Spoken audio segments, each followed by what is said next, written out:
Story number 1. If you got something to say it to my face. No, why would I? Then what are you staring at? Staring at me? You must be mistaken. What did you say? They started fighting as soon as their eyes met. Oh dear. Fighting because their eyes met. Isn't it opposite with me? Mr. Nomura, please, look me in the eyes when you talk. Hey, you're looking the other way again. Mr. Nomura, please, look over here.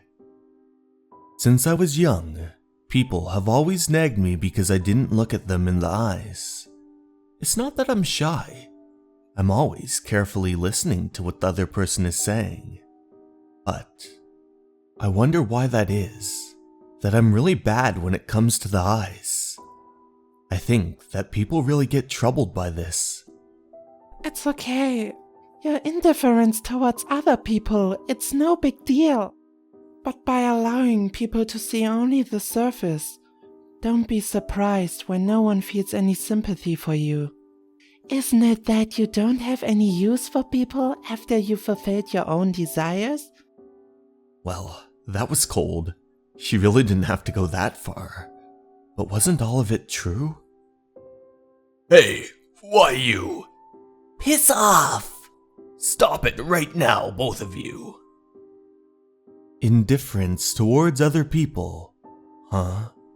Not that I can deny it, but is it really such a peculiar thing? And so, our protagonist continued on with his day, traveling through the subway and exiting out toward where the taxis were. But today, he decided to walk home.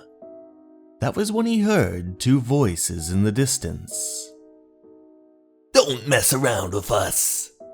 Get up. Wow, another fight? They're everywhere. There sure are a lot of them lately. Everyone is so tense. Hey, old man. Huh? Me? No, can't be me. I'm too young to be called an old man. But that was when a group of people swarmed towards him, circling around him and uttering, I said wait, old man. So it was me. Not good. This is serious. Just now you were looking our way. It's a lie. I couldn't have been. What the heck were you staring at, huh? Oh no, it's the same as on the train. I certainly was not looking at you guys. Your business is of no concern to me, so please leave me alone. That was when.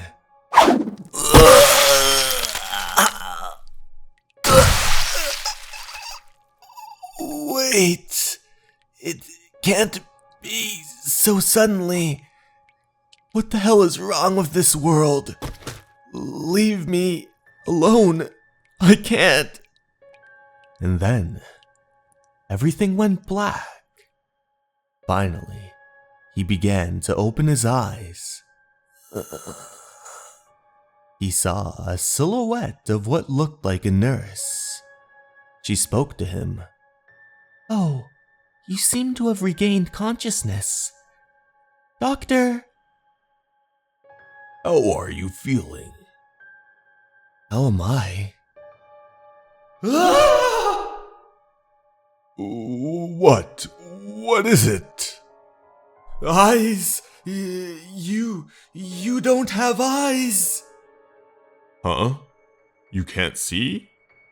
Yes, that's right. I can't see them. Wait. No, it's not that I can't see. It's your eyes. On your face. I see. So what you're saying is that you see everything besides our eyes. That's astounding.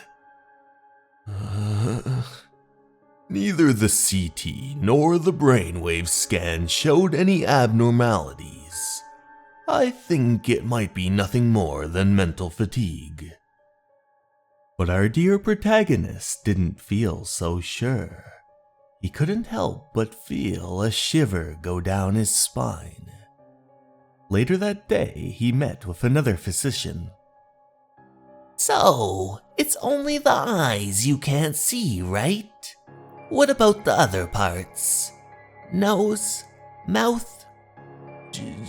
Just the eyes. That certainly is a first. But I think it's only temporary. Your mind and body did go through a lot.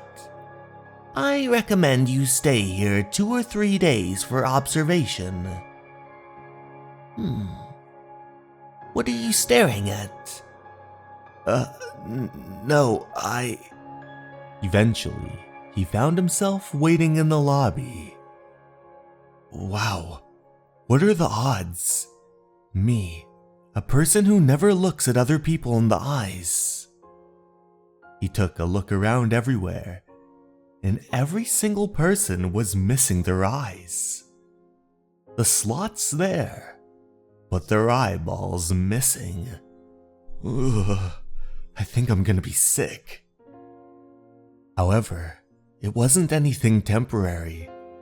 How long will it last? Everyone, their eyes are gone. No matter how many times they check me, it's always mental fatigue. Other than that, there's absolutely nothing wrong with me. Eventually, I was discharged. I decided to return back to work, but even there, it took a while to get used to. Everyone was missing their eyes.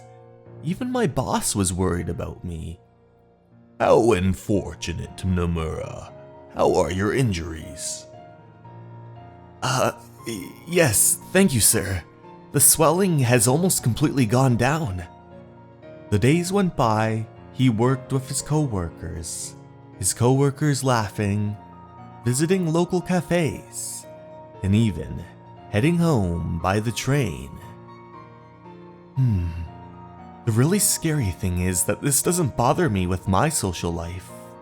He entered the elevator and rode back up to his apartment unit.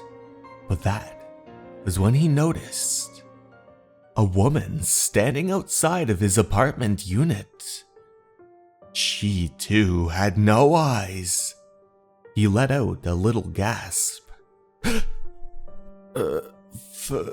Fuyumi? What are you screaming for? No, nothing. So, what happened? Why did you... Well, I heard you got beaten up pretty badly. But to come out all this way here... Hey, you still have your key, right? Why were you waiting outside? Dunno, I guess it's because I already moved out and everything. You could have called me first. I could, but you're totally hopeless on the phone. She was happy to hear that he was finally alright now. Yeah, it only hurts a little when I eat. What happened, Nomura? What? You're finally looking me in the eyes when you talk. Yeah, well, that's as expected. Not doing that is not really the best way to talk to someone, right? Yeah. So, I'm getting along with people better thanks to this. What kind of bullshit is that? This isn't funny. No matter how good I may get along with them, on the surface, they are still monsters. Ugh, I'm feeling sick again. But, is it possible I'm getting used to this? No! And so, began to smoke. Chilling out in the local park. But that was when he noticed two little boys arguing. What the hell are you doing? You were staring at me. I wasn't staring at you, idiot. kids this time, huh? This staring business is a real pain in the ass. You bastard! Weren't you staring at me before? What's wrong with everyone? Can you really stare at someone without any eyes? Ugh.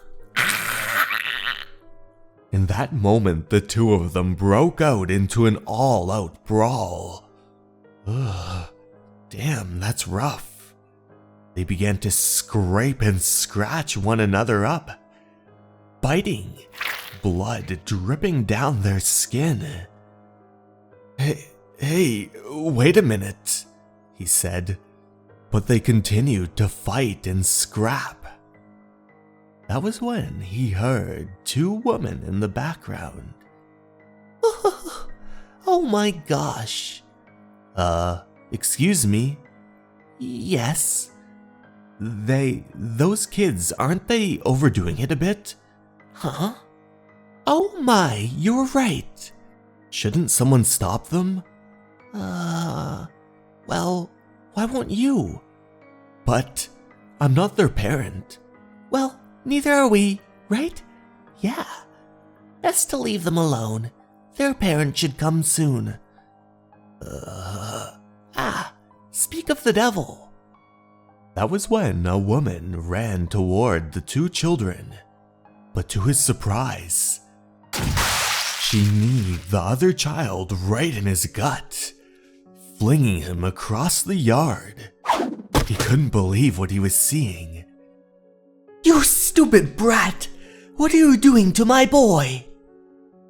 She placed her foot on the boy's skull and began crushing up and down. Why, you little... Hey, you, stop! What? He couldn't believe it. They really were all monsters. They were all smiling at the sight, looking at it. Just bystanders. The horrible words of people fighting one another echoing in his head. What is this place? What is this place? But when he returned home to his apartment unit, he found Fuyumi inside. Fuyumi, you... Oh, sorry to bother you again. I finally get some vacation time and... Look, I was thinking maybe we should give it another chance. You and I. You're not her. You're not Fuyumi. What?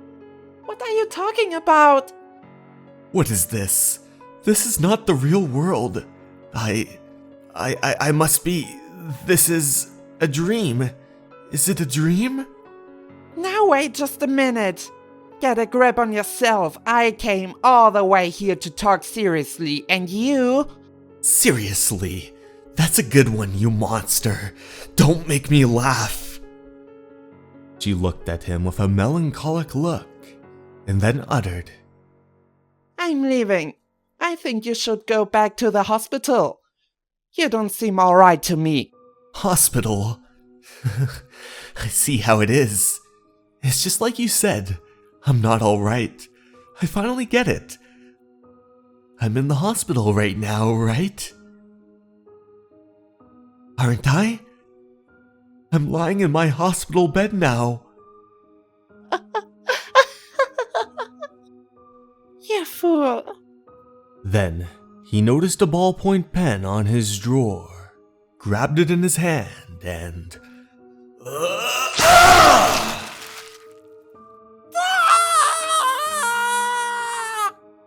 You see, huh?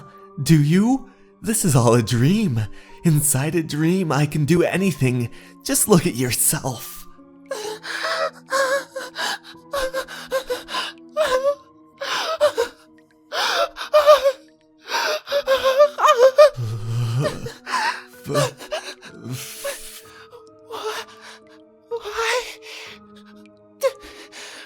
Why did you do...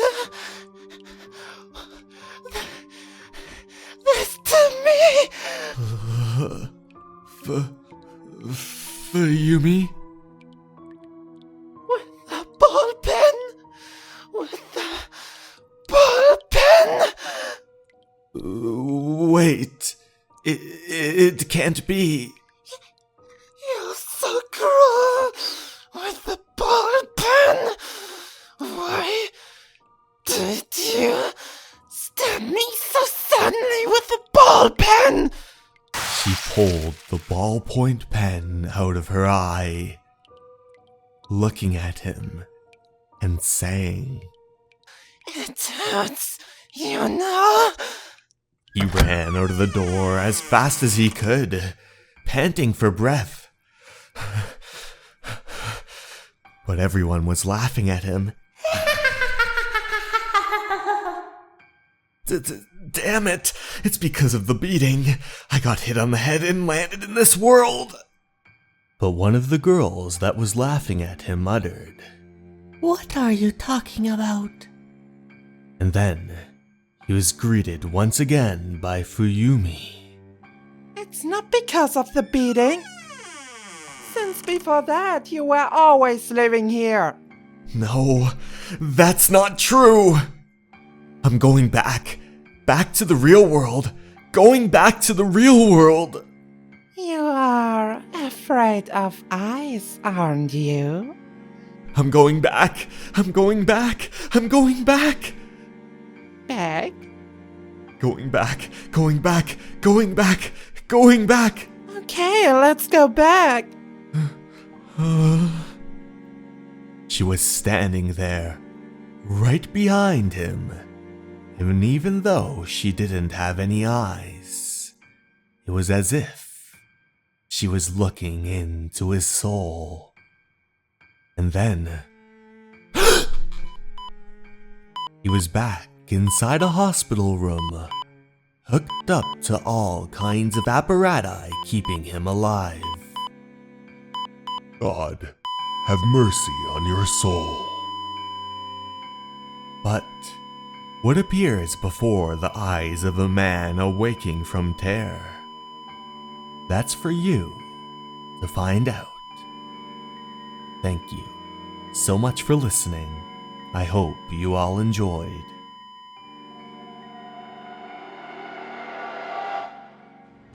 Story number 2. I am an orphan. My foster parents have treated me very well. They treated me so well that even the neighbors were very jealous. They were a famous model couple in the village. They even donated to charity. In my eyes, I was very fortunate to have met my mom and dad. They even helped people outside, and at home, they were very loving to me. Don't eat too fast, son. Eat more so you can grow big and strong. And my foster parents were famous butchers in town. Because of that, I'd have meat to eat at every meal. Try it and see. Here, son, this is the fattiest part of the pig, she would say as she fed me. Mom, it's really good. It's so good. So, I grew up healthier under the care of my foster parents. But I'm still a little perplexed. I'm nearly 10 years old, but why won't they send me to school? Other kids always get to play. I watch them sometimes. Hurry up, we're going to be late. But that was when I noticed something strange. I heard my father's voice from the basement. Slow down. Don't ruin it. Come on. Easy goes now. A bit to the left. Don't bump it. But as Mom and Dad carried that bag, they hit it towards something, and then a saw fell onto the ground. We still need to use it tonight. What are you doing? It better not be damaged. It's fine. It won't be damaged. It really was Mom and Dad. Those voices, they were indistinguishable. Hurry up and put it away. We need to bring it to the basement. Wow, what a big sack of tools, I thought. But then, Dad looked over, and he saw me. My heart sank. I didn't know what to do. I think I had saw something that I wasn't supposed to. Son, what's wrong? Are you hungry again? Don't worry, Mommy will make you some good food. You wait upstairs, son. Let's go. We need to finish this quickly so we can make some good food for our son later. I guess I was just overthinking things. Nothing seemed to be out of the ordinary. Mom and Dad didn't seem that surprised that I had saw them. They really were the loving parents that I always thought they were. On that day, my 10th birthday, I had a feeling that they were making preparations. That must have been what it was. I bet there's going to be some good food tonight. And I was right. That night, I finally got the good food I was waiting for. It was the best meal that I have had in my 10 years of life. As I enjoyed my food, Mom and Dad watched me from behind, and they said, Eat up, son. Eat up. Yes, dear, eat up. Next time you may not have the chance anymore. In that moment, my heart sank. What? No, I'm so tired. This meat has... Time passed by, and soon the boy was awoken by the voice of his father. Son. Son. Son, wake up!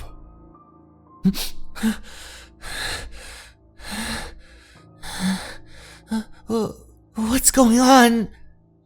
Son, have you woken up? Here, son. Have some meat. What's going on? Hurry up and eat it. Mom, why would you tie me up? Don't worry, baby. It'll be over soon. I remember back then, our own flesh and blood was tied up like this. Oh, how nostalgic thinking of it. I've been waiting for this moment. Dad, no, not you, too. That was when my foster dad pulled out a knife. No, Dad, don't. That's my leg. Why? Why would you do this? Don't worry, son. We've put an anesthetic there. It won't hurt one bit. Actually, son, do you know why a 2-year-old pig tastes the best? Actually, it's the same with people. A 10-year-old child tastes just as good as a 2-year-old pig. Mom? What do you mean by that? You can't be serious. I mean that only by eating the best food can the food taste its best. That's why we had to plump you right up.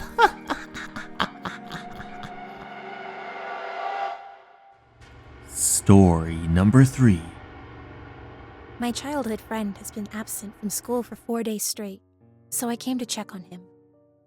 Looks awful, doesn't it? You're badly injured. What happened? You won't believe me anyway. I'll believe you. Tell me. I woke up injured. Huh? What's that supposed to mean? See? I told you you wouldn't believe me. No, it's not about whether I believe you or not. Your explanation. It's just too vague. Is there anything more to it? Like you fell out of bed or you were sleeping in a weird position? I had a dream. A dream? I dreamt I was flying. It felt incredibly good. I had a feeling that there was someone I wanted to see where I was flying to. Even my feelings were light and airy, and while I was enjoying flying like that, I suddenly slammed into the ground.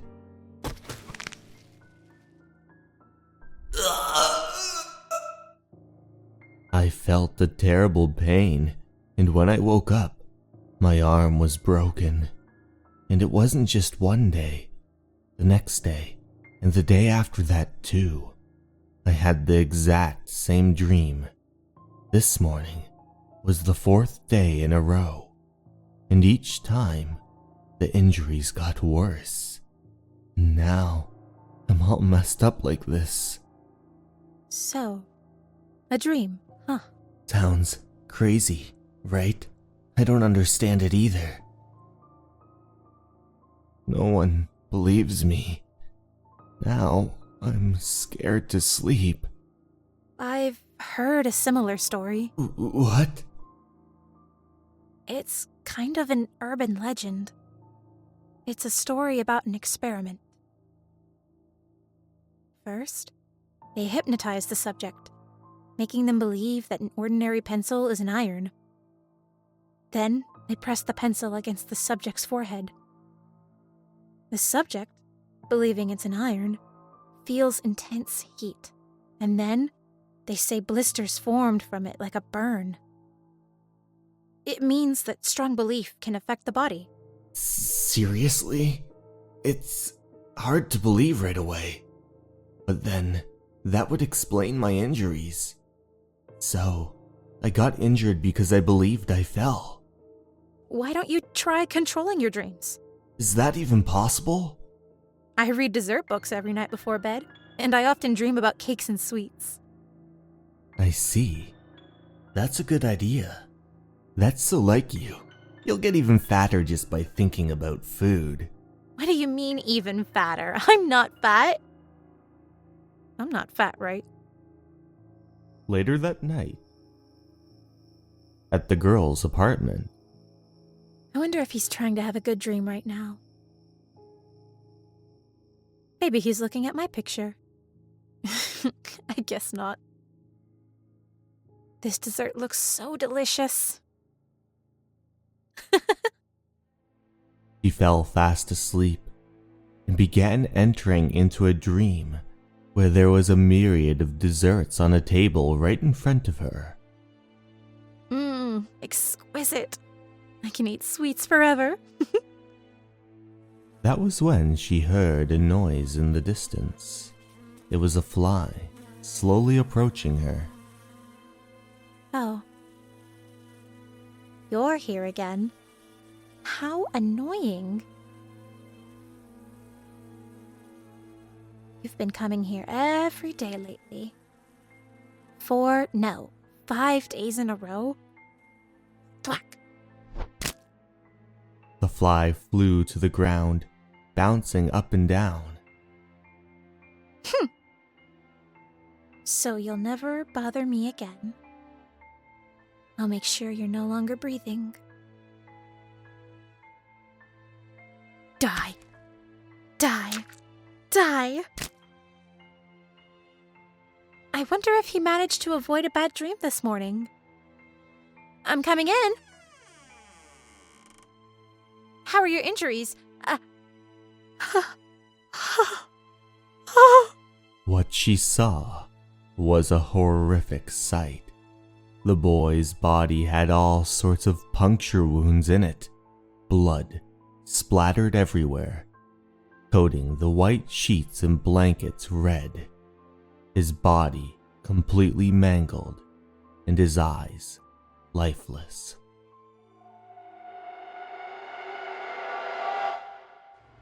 Story number 4. This is something that happened to me while staying at a certain village one winter. I am a journalist working for Magazine M. I heard something about a village where people never grow old or die, and so I went there to learn more. I was still a new graduate, so I was nervous on my way there. I had been having a toothache since the previous week, but despite that, I continued with my investigation. I walked to the village to get news material. Hello, I'm from Magazine M. What can you say about the belief that the members of the village here never grow old or die? Hello, I would like to learn more about... 2 fingers and an eye peered out toward her. And then, once again, they slammed the door in her face. Sorry, there's no need to be afraid.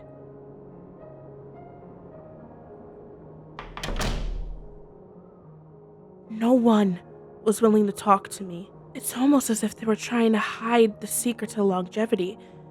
There must be some secret being hidden by this village, as well as a strong reason for hiding it. At the time, my tooth started hurting from the morning. Ow! Ouch! Despite taking painkillers, nothing helped ease the pain. This toothache is really hurting too much.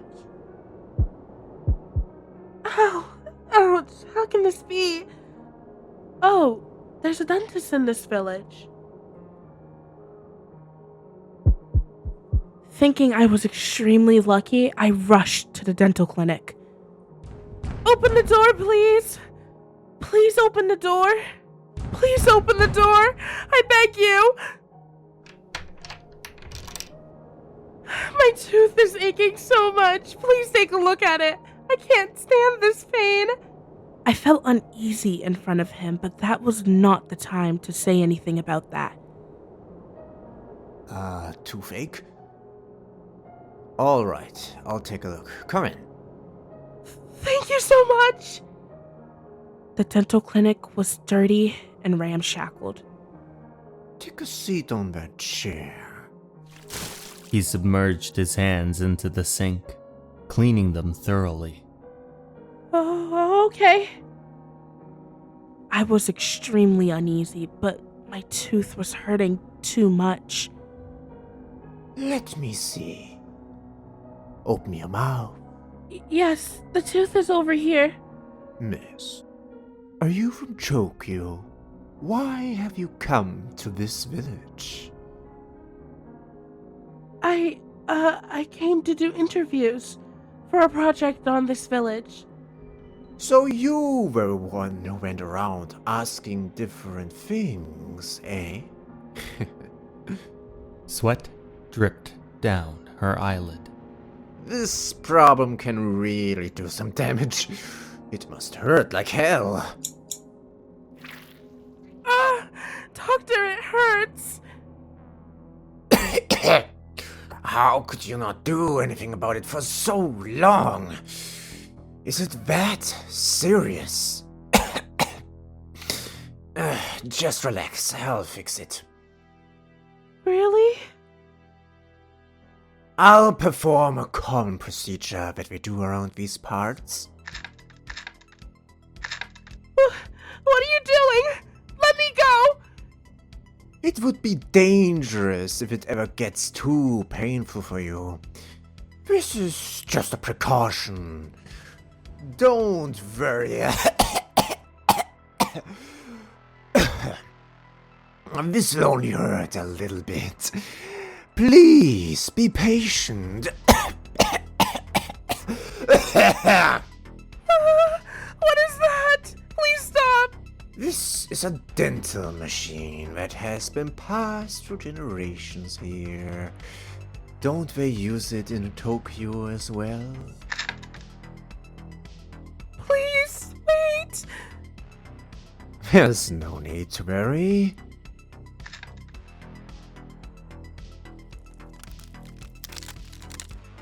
This is terrible. Even the nerve has rotted. This might sting a little. So please, be patient. This might sting a little, but hang in there.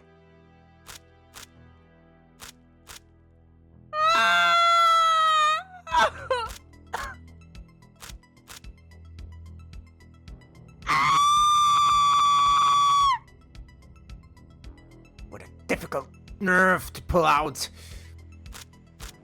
Stop! I'll die!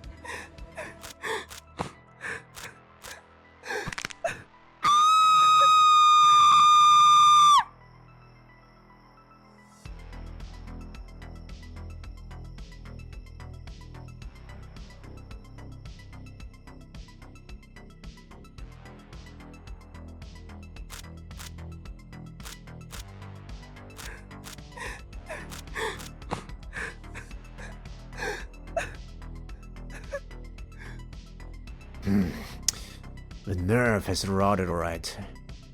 There dangle her nerve on his apparati. Now, what I need to do is inject this medicine that has been passed through generations.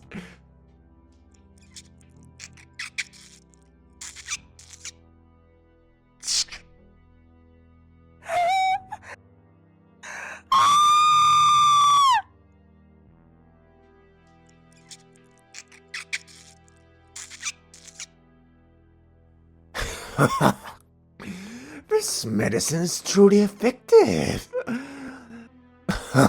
This medicine is truly effective. This rotten tooth has already started to melt. This is killing me!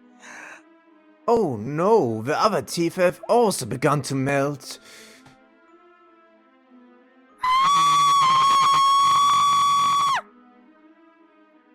This is bad. It cannot flow to the metal around the teeth. The teeth are all gone.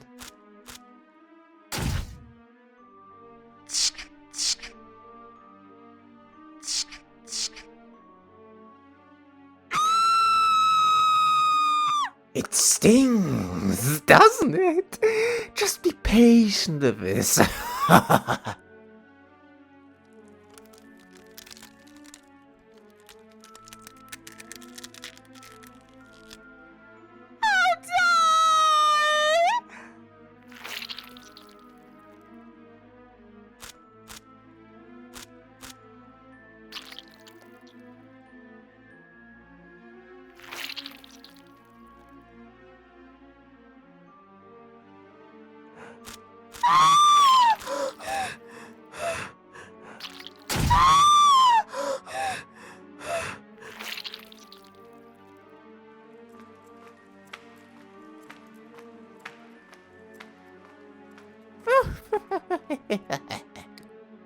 Has she passed out from the pain already?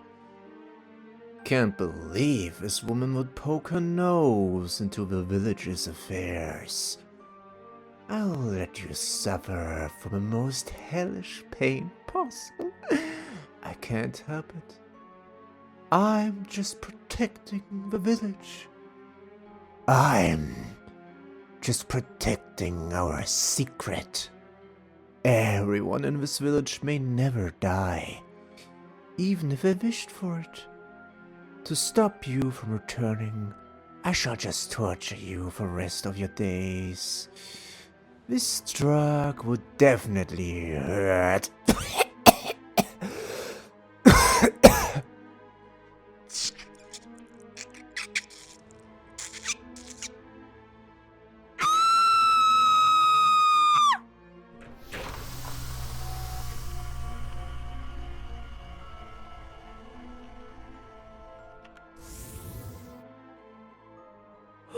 What? Was that a dream? Thank goodness. My tooth hurts. My tooth must have started hurting when that dream started. That was when she noticed that inside those tubes there were other corpses. Some of them no longer even had flesh. dream? Is this a dream as well? In the year 3000 plus, humans lost the Earth due to nuclear warfare and set out on a journey in search of new land. However, an accident involving a meteor caused the project to fail and everyone on board to die. It was said that within the human artificial hibernation vessel, people dreamt all sorts of dreams.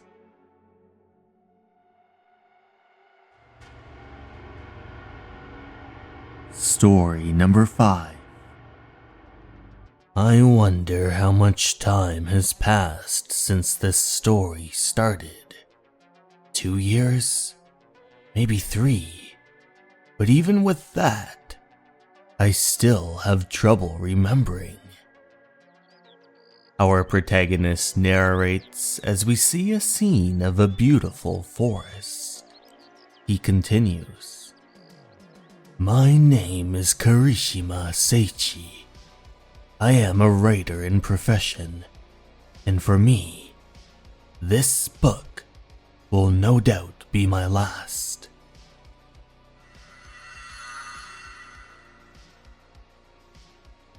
My only wish is to tell everything in this manuscript.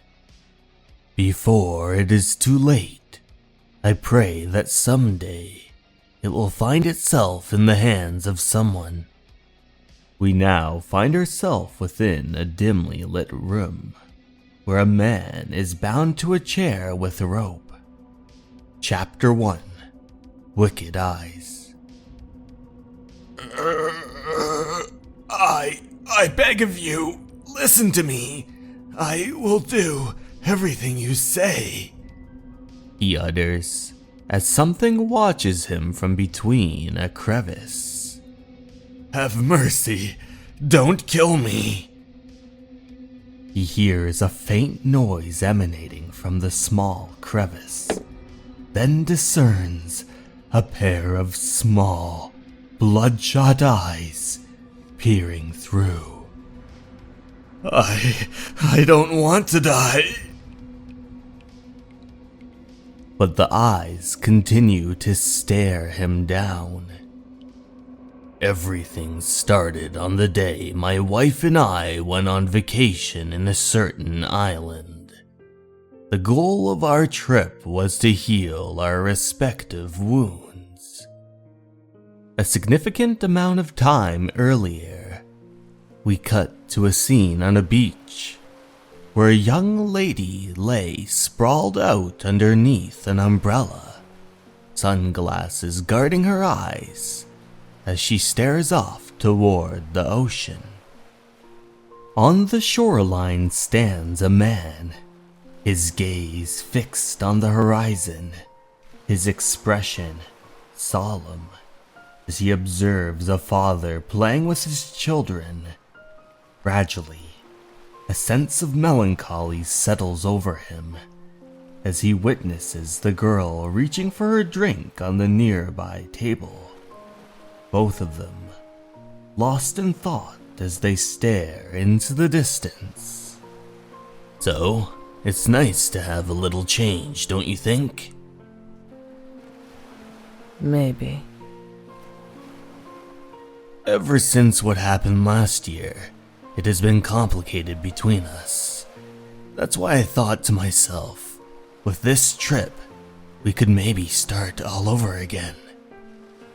The girl adverts her gaze toward him, not saying a single word, as disappointment sweeps his face. By the way, Miki, someone from the island told me earlier of a really nice waterfall somewhere around here. They say it brings happiness to couples who come to admire it. She takes off her glasses, speaking to him. Enough, Seiichi. Do you really believe that nonsense? Yeah, I do. To start from zero, I am ready for anything. As they embark on their journey together, they are quickly engulfed by a fierce storm Rain pelts down relentlessly, the tires of their vehicle squealing against the muddy path. The headlights cut through the darkness, revealing the road ahead as the rain fiercely lashes against the windows of the vehicle. So, where are we? Don't tell me we're lost! I think we're almost there. Almost? We've been on this mountain path for an hour already. Where the fuck is this waterfall of yours? She takes a puff of her cigarette and then continues. It's always been like this with you. You really are useless. The man sits there in silence for a moment. Bravo! The waterfall of happiness! What bullshit! I should have never listened to you. She taps her fingers against the radio, but to no avail. Radio waves don't reach here, Miki. Shut up! You know what the guy from the hotel told me this morning? Another anecdote popular in this island. Apart from the waterfall of happiness. She averts her gaze toward him, with intrigue in her eye. It is said that some time ago, a ferocious battle covered this island with blood, particularly this mountainous region. Bones of the fallen soldiers would still be littered all over the ground. The radio whirs. Today, this island boasts the beautiful beaches of their resorts, but the reality is not so idyllic as that. A smile forms on his face. The blood of tens of thousands of soldiers has contaminated this island. They sit there in silence, and then she begins to speak. I find it odd, too, that you dragged me here in the middle of nowhere just to tell me spooky stories. But now I understand. This trip was just a pretext for you to find inspiration for your next cheap novel. Start all over again. Yeah, right. I did all that I possibly could. I worked like crazy. All of that was for you and... You think I'm going to believe that? Have you forgotten where we are now thanks to you? Everything is your fault. It's because of you that our son died. It was at this precise moment that the very little hesitation that I had left shattered into tiny little pieces. In that instant, he slams his foot down on the brakes.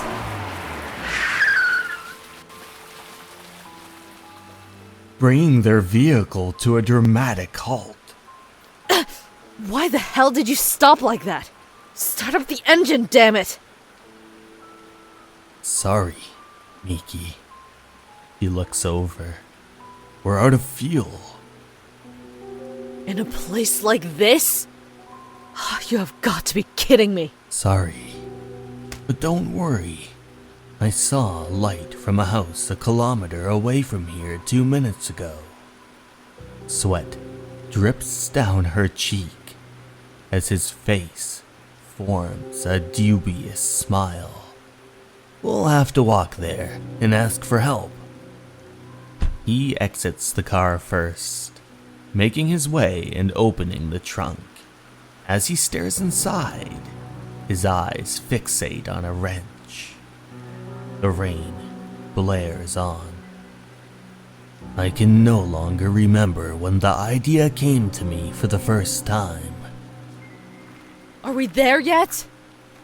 I'm sure that we've walked for a good kilometer already. But what is certain is that for several occasions, I've dreamed of. I seriously doubt there is a house in the middle of this forest. Are you sure of this? Well, I wonder. What? As she glances over at him, she observes his silhouette bathed in the eerie glow of the flashlight reflecting off the raindrops.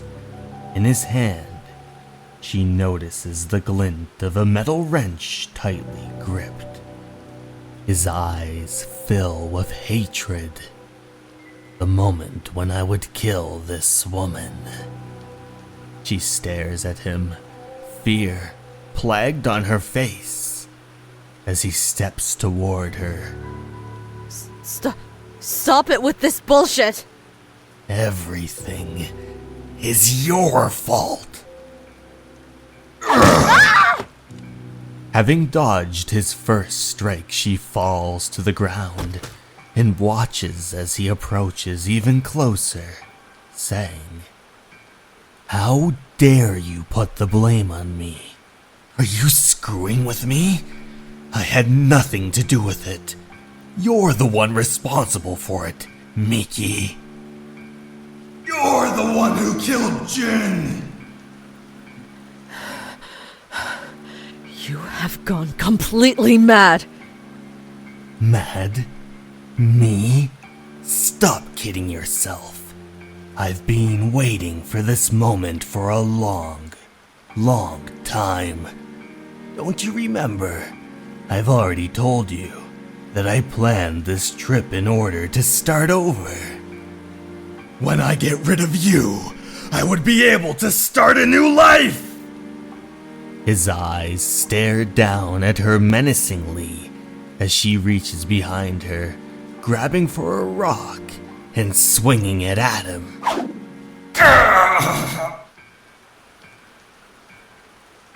Die, you psychopath! Fuck! Bitch! Do I regret having attempted to kill her? Not even for a second. This bitch ruined my life. Where are you going? Nobody is going to help you, you know. If she was before me right now, I would kill her with the least hesitation. I already told you earlier, it's common to find human bones in this place. That's right. Even if one day your corpse would be discovered here, nobody would be able to know what happened. Looking back, I only had one regret. Come out, wherever you are. You're fucked anyway. And it is the fact that I followed her. He halts abruptly, rain beating against him relentlessly. Before him lies an opening in the ground, resembling some sort of cave, its depths shrouded in darkness. He stands there, transfixed, his gaze fixed upon it. I should have walked back. I shouldn't have entered it. But I gritted my teeth and went inside. But now I know the complete and utter horror. It was a mistake to enter that cave. He pressed on through the cave, surrounded by a cacophony of bugs and bats. The darkness enveloped him, save for the beam of light emanating from his flashlight. Abruptly, he stops, shining his light below, revealing his wife. Their eyes meet in the darkness, water trickling down her face from the relentless downpour outside. Her leg injured, blood trickling down it as he utters, "I see you're wounded. Poor thing." Wait, Seiichi, you're right. We should talk about this. Let's forget about the past and just start over. I'm sure that this time around we... Blood drips down his wrench as a smile forms on his face. Indeed, Miki. Now, I can finally start a new life.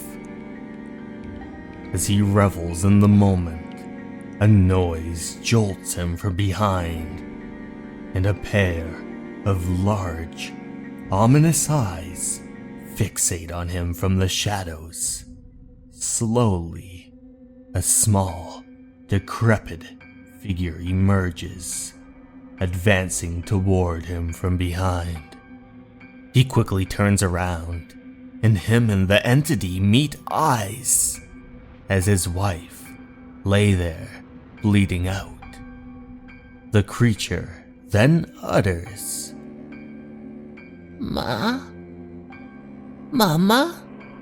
Whatever it is appears to be some sort of child, yet its skin is weathered and torn, its teeth rotting, and its clothes ragged and worn. The man slowly backs away until he finds himself pinned against the back of the cave, his wife still laying on the ground as the creature approaches him some more. Chapter 2: A Nightmare. The boy approaches him, saying, Mama? Huh? So mean to Mama. He shines his light on the boy and then back on his wife. What are you talking about, kid? I don't see your mama anywhere. But when he looks back, the boy is gone. Where did he run off to? He presses on through the cave. Damn it, I'm at my wit's end here. I think I'm having hallucinations already. This isn't the kind of place I'd expect to meet someone, let alone a little boy. After the death of my son, my life has turned into a nightmare. How could things have come to this? But now, it has finally ended. Now, that bitch is dead. I can now move on with my life. Well, that was what I hoped at first. Memories flood back to him, transporting him into the bustling city, to the anxious moments spent waiting outside the hospital room. The sign changes, indicating that the operation is complete.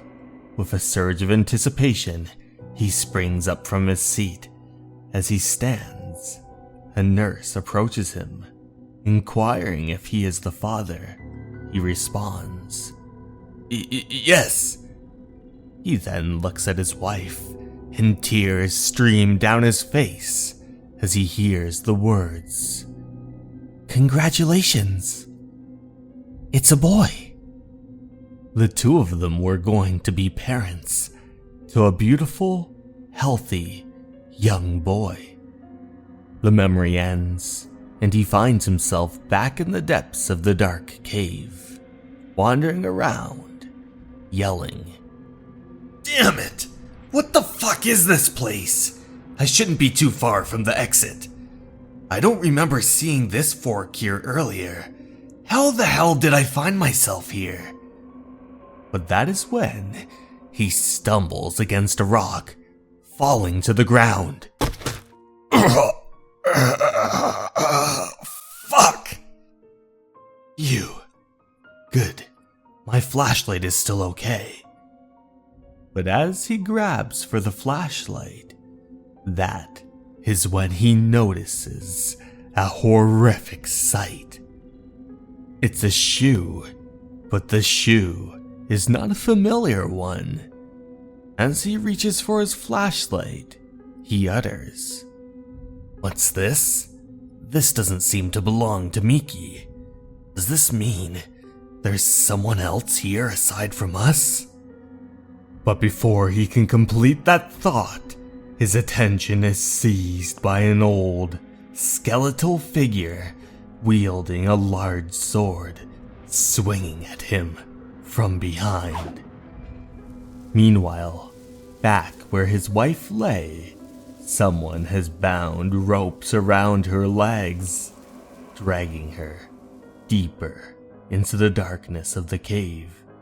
It is the same little boy from earlier, pulling her with determined strength as the two of them disappear into the shadows. Back with the man, thankfully he quickly dodged the ground, but now the creature looms over him as he shivers in fear. The two of them stop for a moment, and then the creature swings once again.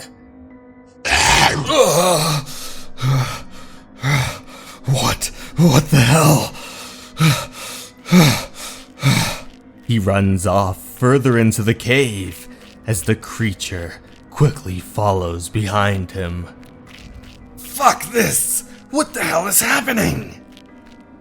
Yet they persist in their tense game of cat and mouse, navigating the labyrinth corridors and caverns of the cave.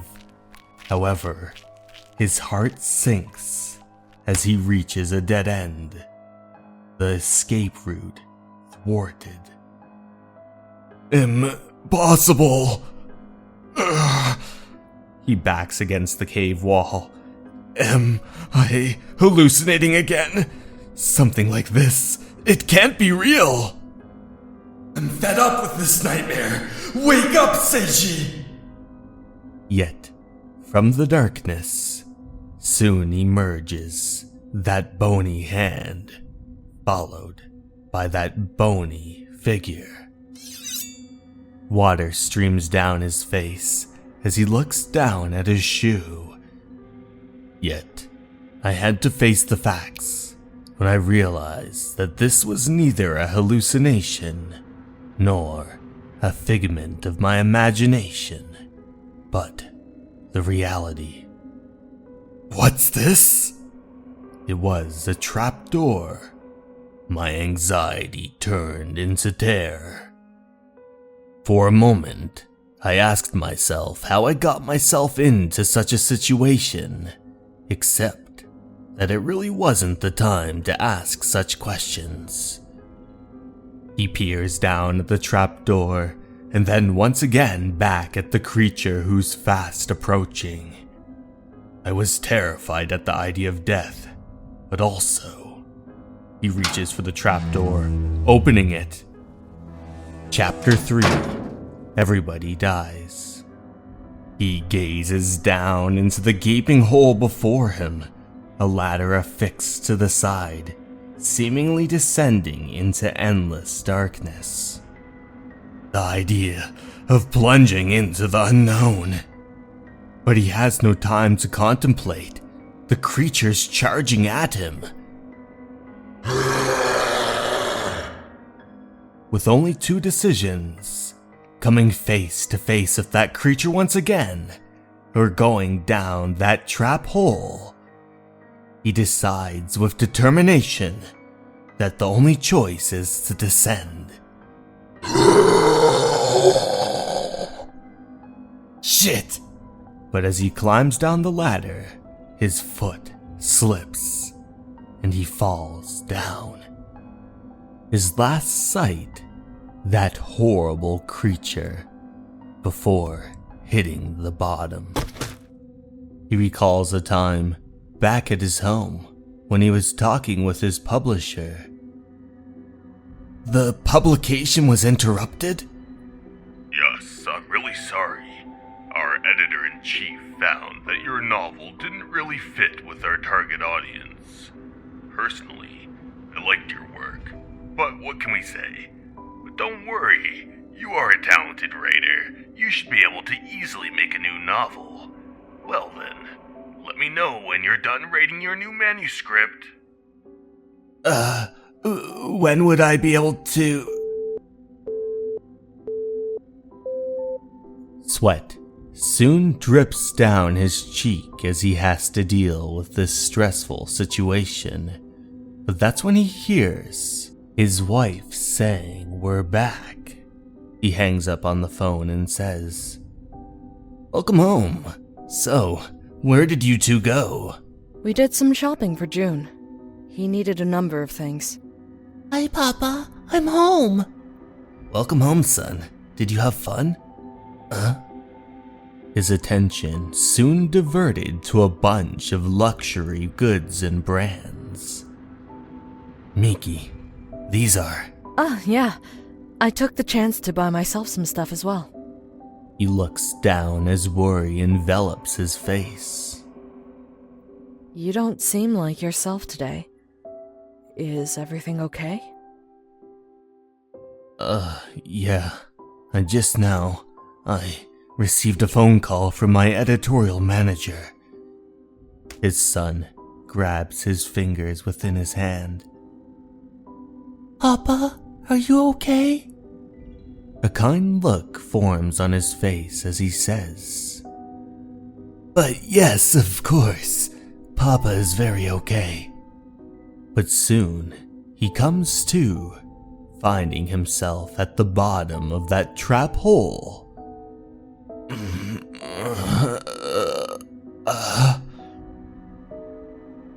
That guy.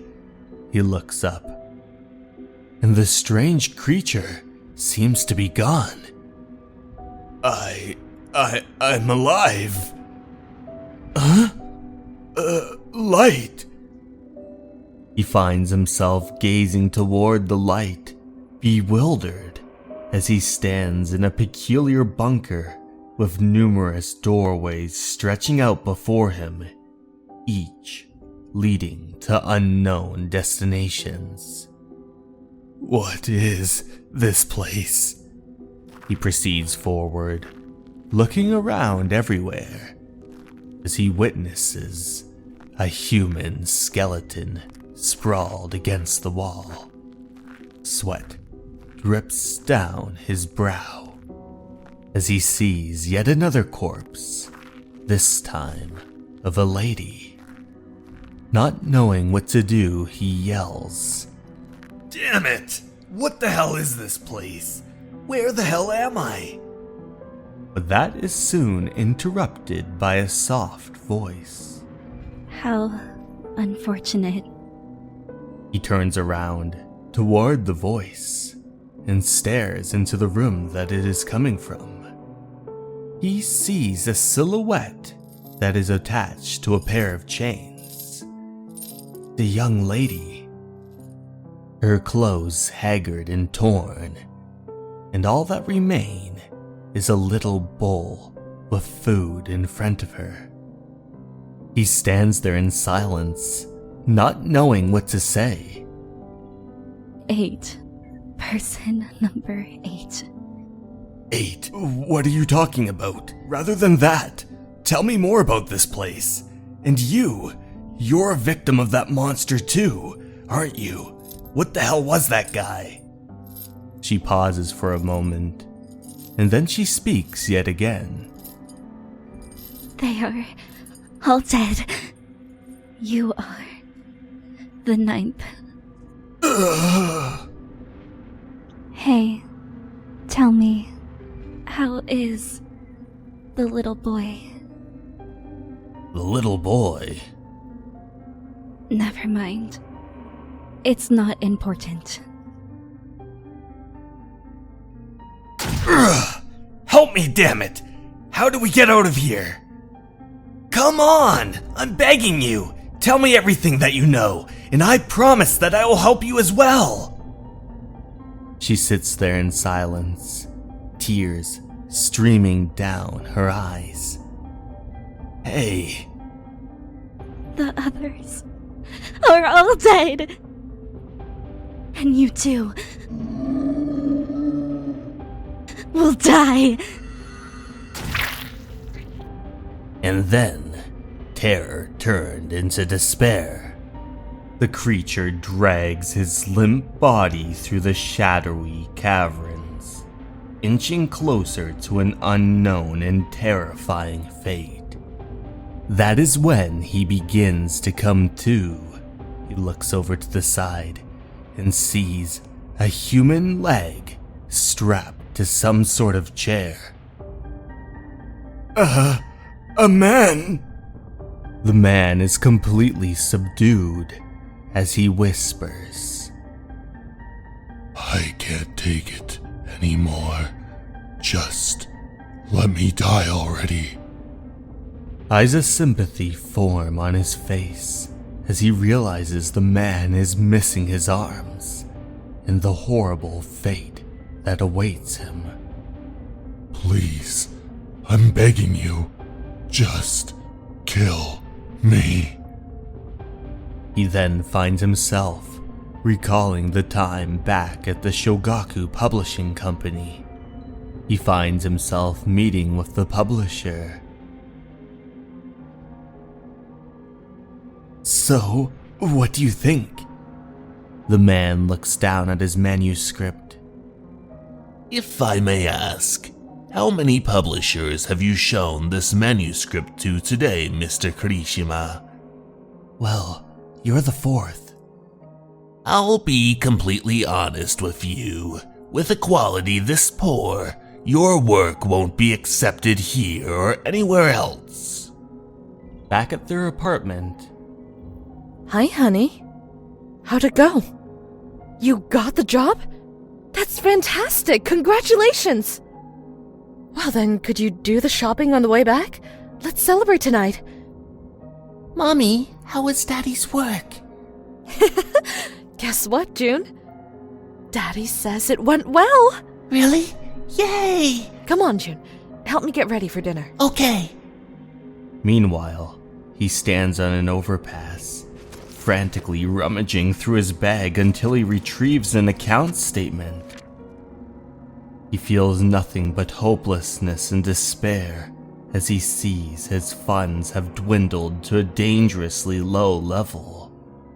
Desperation sets in as he notices a sign advertising the services of a loan shark nearby. Flashback cuts out and he finds himself back in that bunker.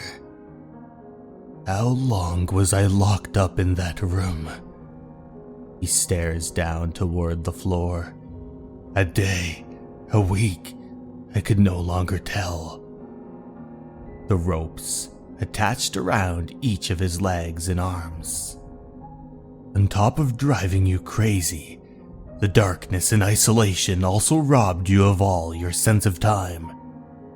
Surrounded by an impenetrable shroud of darkness, he finds himself bounded to the chair, his gaze fixed downward in hopeless resignation.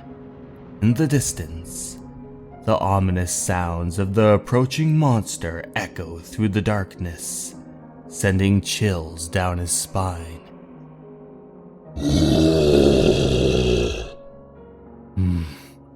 Him again.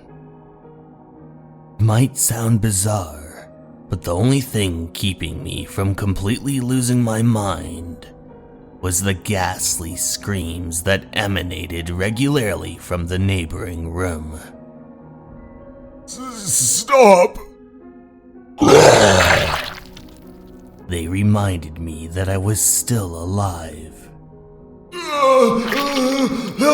Help me!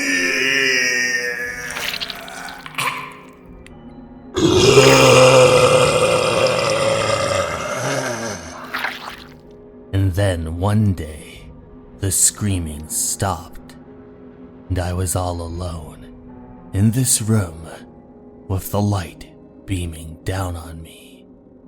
But that was when I heard a noise before me. I looked onward, recalling the scene of that guy who just wanted to die. All that time I had been trying to figure out why he still kept me alive. Something was staring at him, and him back at it. But the answer was so obvious.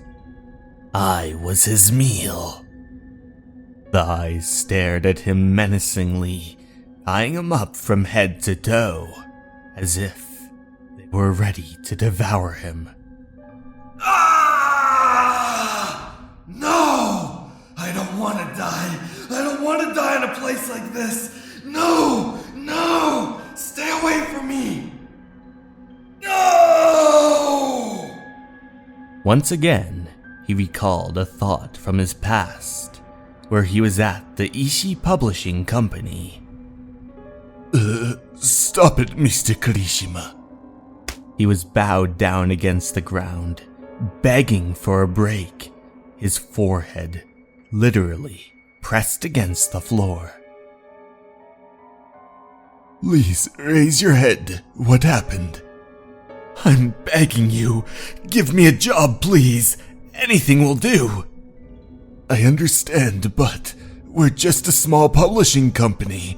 I'm afraid we have nothing to offer someone like you. It doesn't matter if the manuscript payment is minimal. I'll do anything. I'll write anything. Please, you have to help me.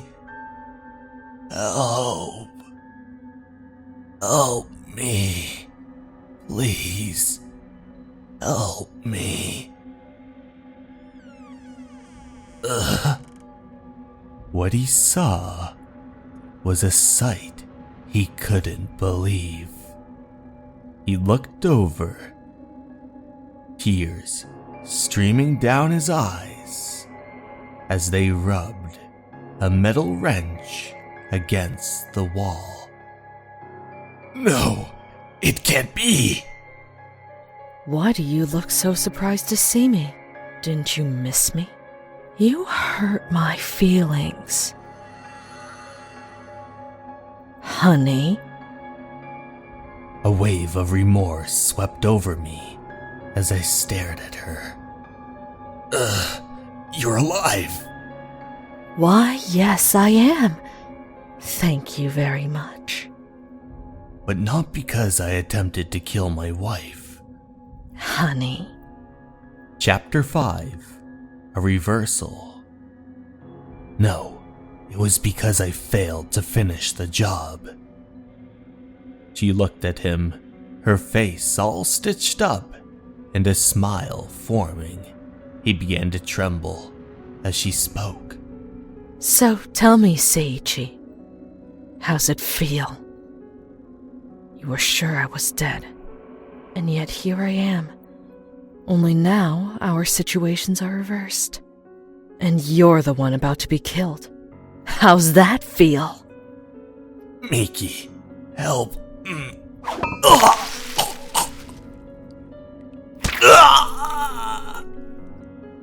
Help you? Are you actually begging me for your life? Are you always like this?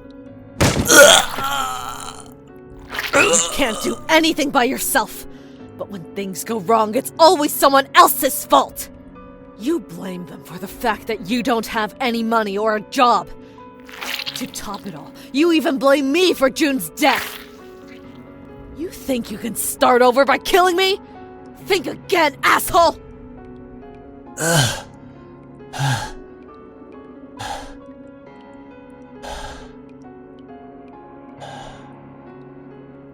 Lowlifes like you can never start over. Nothing will change. You'll only be repeating the same mistakes over and over. Help me. Help. She stared down at him, dropping her wrench against the floor. Don't worry. I'm not the one who's gonna kill you. I'm sure you've already met that monster. He's got a soft spot for women. Won't harm them. He even treated my wounds. Sooner or later, I'm gonna get out of here alive. To make that happen, I'm ready to do anything, even fraternizing with that monster. His soulless eyes stared toward the floor. Once I'm free, I'm gonna bury my memories of this place. This cave, that monster, everything. I'm gonna tell everybody you died in a tragic accident during the trip. I'm gonna play the grieving widow who collects her husband's life insurance. Too bad for you, Seiichi, but it looks like the one who's going to start over again is me. The door slammed behind him as the silence once again filled the room. he recalled another memory. A memory where he was hard at work on a manuscript, music in his ears as he listened through his Sony player. He scribbled about on the paper. Shopping? Sure, count me in. I need a new purse. Nah, that's okay. My hubby will take care of my boy. Yeah, it's so convenient to have a man who works at home. Okay, I'll meet you in half an hour. Listen, honey, I'm going out for a bit. Could you look after June in the meantime? Oh, almost forgot. Please bring in the laundry as well. All right, June. Mommy will be gone for a while. You be a good boy, okay? See you later. Him and the boy were left together in the apartment as he stared toward the laundry. The laundry? Kirishima continued to scribble on his page, but little did he know was that his little boy was reaching for the laundry on the balcony. He grabbed the nearby ladder, using it to boost himself higher and grabbing onto the laundry. But in that instant, the ladder began to rattle. Kirishima was still writing. Done! Hello, this is Kirishima calling. I finished the manuscript. I'm going to fax it over now. Oh, just another thing. I want to thank you for giving me this job. I'm looking forward to work for you again. Yes, thank you very much. Hey, Miki, Jin, good news! I finished my work. Let's celebrate together. But as he looked toward the balcony, he saw a horrific sight. Jin? He ran out, staring downward. No, no, no! His child's body mangled against the asphalt.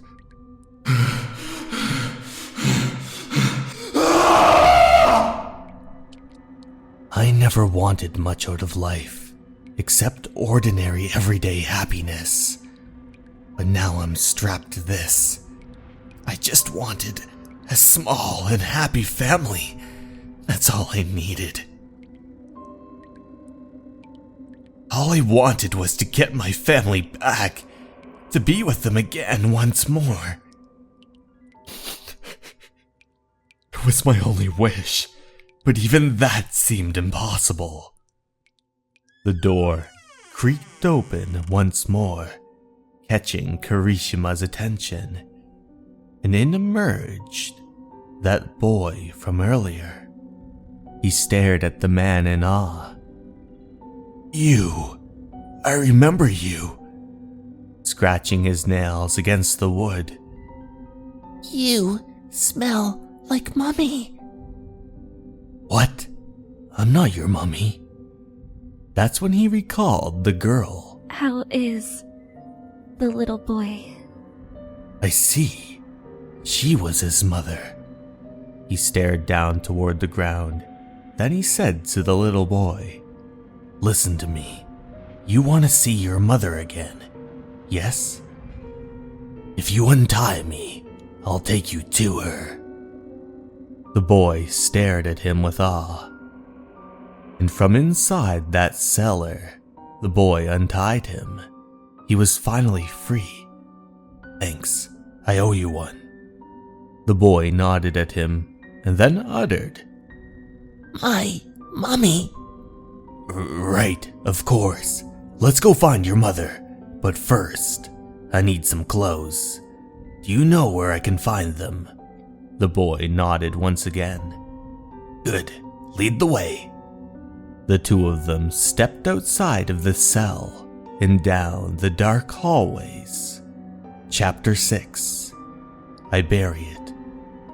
The two of them arrived in a room filled with mangled and dirty clothes. What do we have here? These shoes and clothes must have belonged to those who strayed into the cave. He saw a nearby sword. But by the way, how come you can't be with your mother? The monster, the man who imprisoned me. He's your father, isn't he? Did he forbid you to see her? What did he tell you? My daddy said He looked over. the woman ran away. She ran away? You mean from this cave? She'll run away again. It's dangerous outside. The woman is bad. Wait a minute. So you're saying your mother knows a way out of here? The boy paused for a moment, and then a smile formed on his face. I began to feel a sliver of hope. I want my mummy. Yes, sure, let's go see her. But won't your father get mad at you if he finds out you went to see your mother? The boy looked at him with a puzzled glance. Suddenly, I recalled what Miki had told me earlier. Well, don't you worry, I have the perfect solution. She wanted to bury her memories of this place, the cave, the monster, everything. Grabbed the nearby sword in his palm. I couldn't agree more. Take me to your father. Let's bury everything. He recalled another memory. The funeral service of his dear son, where everyone gathered around, bowing before his picture. They all began to talk amongst one another. Did you hear what happened to little Jun? Yes, I was told he fell from the balcony. What a tragedy. Did you also know that the father was home when it happened? Really? Apparently, he was so occupied with his work that he didn't pay any attention to his son. Even worse, he left that boy alone in the living room with the balcony doors wide open. What? So it's all his fault then?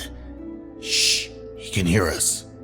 Kirishima stood there, hearing everything, feeling the most intense feelings of sorrowness and grief. Later that day, You did this. Honey? Quiet! Jun wouldn't have had to die if he was looking after him properly. he sat there in silence, taking the beating. It was a mistake to let my daughter marry him in the first place. There's no way someone like him, who grew up without a family, can make anyone happy. I didn't know. It wasn't my fault. I thought Miki was watching Jin. Miki then walked beside him. This is your fault. Me? You were with him when it happened. Don't try to blame it on others. You killed June. Deep back in the cave, that monster slammed Miki against the wall, his eyes staring into her. Whoa, take it easy. There's no need to rush. I'm not going to run away. I'm not like the other women. I'll never betray you. She slides her hands gently around him. In fact, I'd be happy to have your child. Then all of a sudden, a shocked gaze goes onto his face. Huh?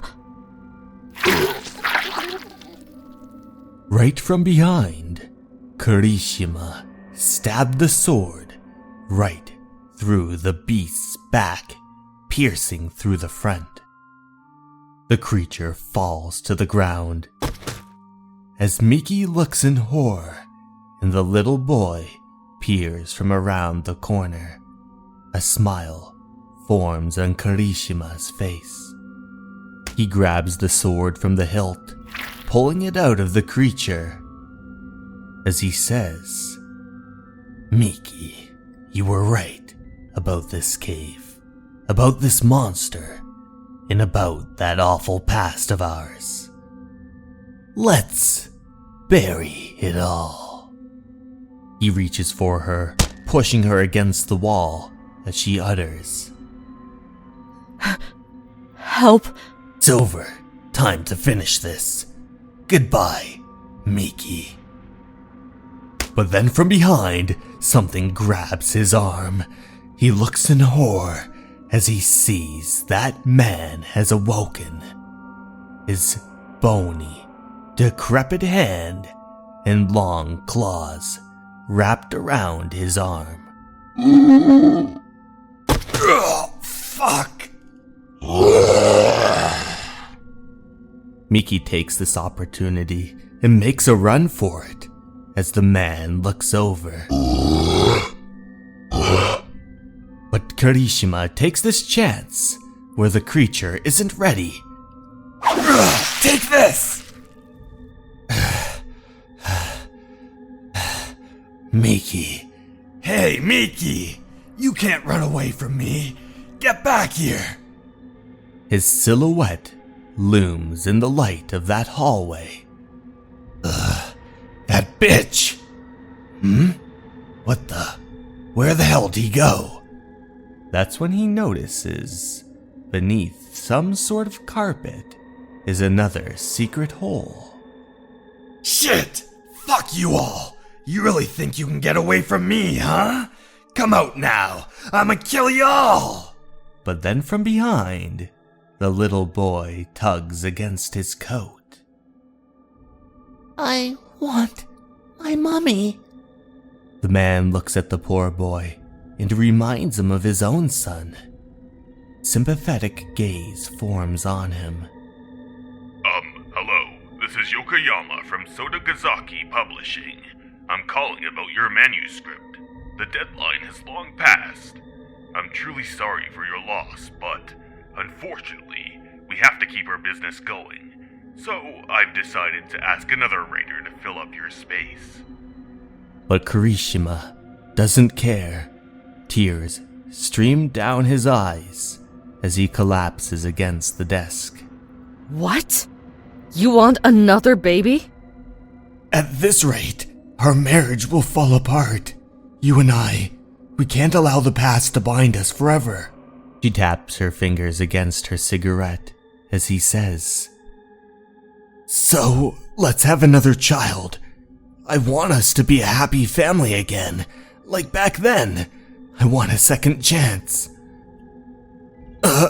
Miki. You're the one who's still hung up on the past. I've already moved on. And while we're at it, let me tell you something. I never wanted children to begin with.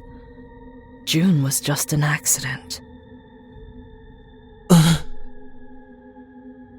So why don't you quit your incessant whining and get back to work?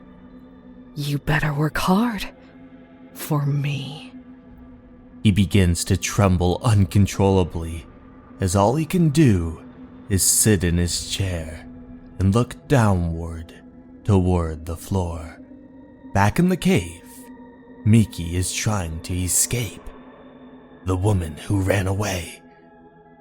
Meanwhile, Kirishima and the boy light a torch, and the two of them walk throughout the cave, the man looking for her. But little did they know, from behind them was the monster with some sort of bayonet. This time, he was out for blood, and the monster chasing them both. They were all wishing for this nightmare to end.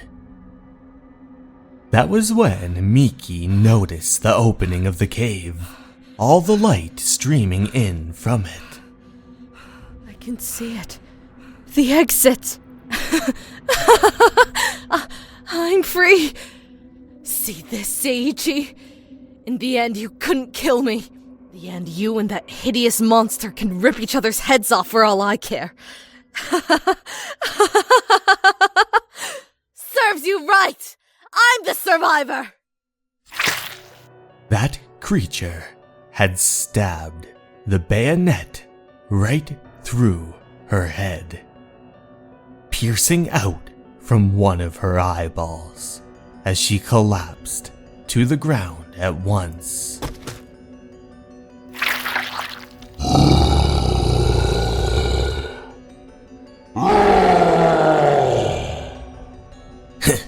Hurry up this way. The two of them quickly ran together toward that hatch from earlier. There it is. That's the hatch I've been looking for. Come on, let's go. Your mother is down there. And so, the two of them crawled in as that monster loomed behind them with bayonet in hand. Kirishima helped the boy down, saying, "Go on, hurry. Your mother is down there." Huh?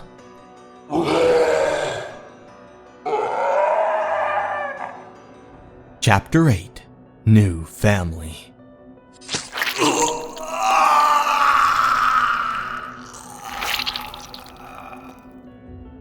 The creature began to dig that bayonet into his flesh as the little boy trembled in fear.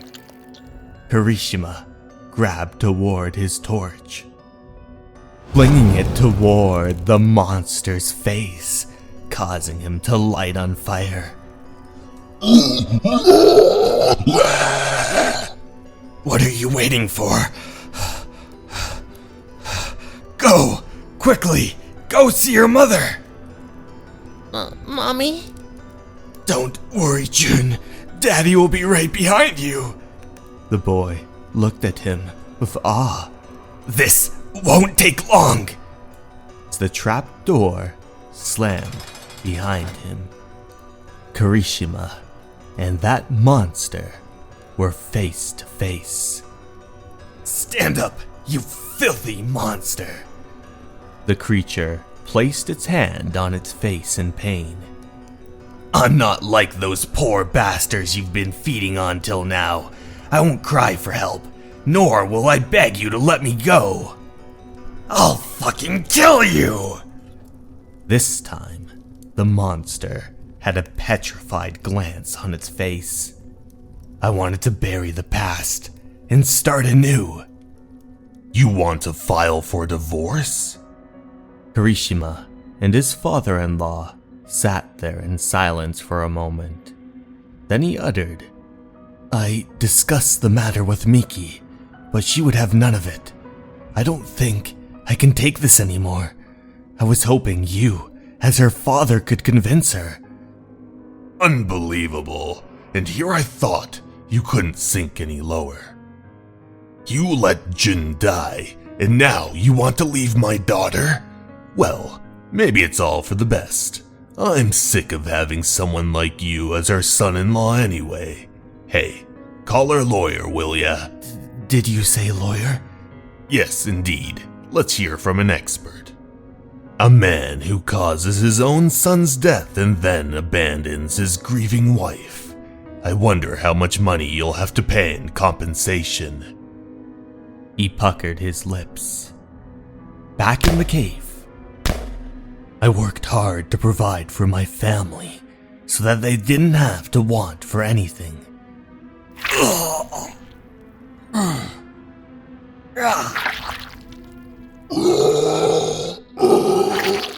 He continued to swing the torch about everywhere, hitting the creature with it. Fucking monster.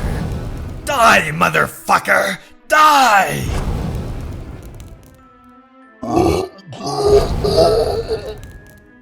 It's all my fault, you said. Don't make me laugh. I did nothing wrong. I've decided to go on a trip with Miki tomorrow. What happened to your idea of getting a divorce? Did you get cold feet? Coward. Well, that was my intention, and I really wish you had said yes. What do you think you're doing with that? He held a cleaver within his hand. What a shame. Sweat dripped down his father-in-law's face as Kirishima had an unsympathetic glance.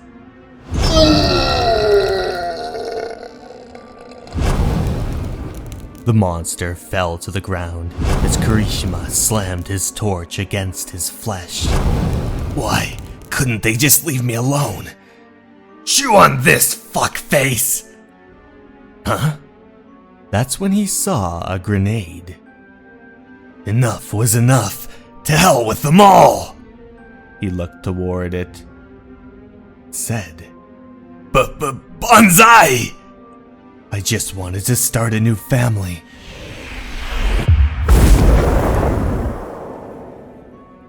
Yes, a new family. Hello, Miki, it's me. I'm heading home now. By the way, are you all packed for the trip? We're leaving as soon as I get back.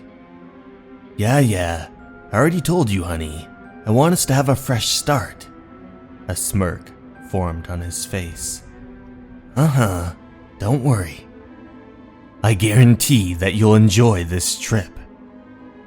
In that cave, everything was blown up to smithereens. But from beneath the rubble, a hand emerges, and soon a head. It's Kirishima. His body now torn and mangled, as that dead creature's corpse lay on the ground. Now that I think about it, maybe that monster didn't mean any harm to anyone. He must have spent decades alone in this cave. He just wanted to raise a family here, nothing more. Last chapter, Death Spiral. Kirishima emerges and reunites with the boy and his mother. Hey, sorry I'm late. The two of them look at him. He pats the little boy on the head and says, "It's okay. You don't have to be scared anymore. Your daddy got rid of that monster." It's you. From the other day. Yeah, sorry you had to wait. Let me free you from that chain. He places the sword against the chain, using it to cut it open. Wow. Incredible. Did you really kill that guy? Of course. I'll do anything for my dear wife and son. How is it, though, to see your son again after such a long time? Are you happy now? Yes. Well, of course you are. After all, mother and child belong together. I still can't believe it. We can finally get out of here. Get out? Why would you want to go outside? Now I know exactly how that monster felt. There's nothing out there. Everything you need is here. Everything I had been looking for was here. I'm here, you're here, and most importantly, our precious son is here. What else do you need? As long as you have your family, nothing else matters, he said as he held her by the chain. You're insane. In the end, you're just like that monster. Why'd you say such a thing? Why does everybody turn away from me? Here is where the story ends.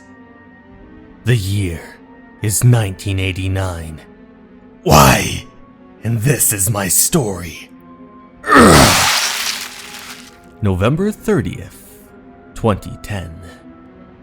A car navigates once again through that familiar forest until it grinds to a halt. Well, can you fix it? Damn it, no luck. The battery is dead. Jeez, this is what happens when you're too cheap to rent a new car. I had no choice. We didn't have much money to begin with. Tss, can't use my phone here either. So what are we gonna do? It'll be dark soon. Oh well, guess we'll have to continue on foot and then call for help. And so, the two of them walked by foot down that mysterious forest Hey, did you know there have been people who disappeared while visiting this part of the mountain? At least that's what I heard. What do you mean, disappeared? Apparently, it's mostly tourists like us who have gone missing. Stop it. You're scaring me. Sorry, I'm sure the locals are just making these things up. Anyway, it's getting dark. Let's hurry up. And soon, the dawn was overtaken by dusk, and the only light that remained was the illumination of the moonlight. The husband shines his flashlight, uncovering an old vehicle. The two of them look in awe as sweat drips down their faces. Finally, I have a favor to ask whoever is reading this. The two of them inspect inside the car and then look around. I've been here by myself for so long. I feel so lonely. As they continue to travel through the bushes and forest. I want to meet you. I want to welcome you. They stumble upon an old book. The husband opens it up and begins to read. You, the reader of this book. I wonder how much time has passed since then. 2 years, or maybe 3. It's already difficult to even remember. My name is Seichi Kirishima. I'm a writer by trade, and this book will doubtless be my last piece of work. For now, all I want to do is record everything that happened before it's lost forever, hoping that someday someone will discover this manuscript. It begins to rain, just like that too familiar day where it all started. If you happen to find the entrance to the cave,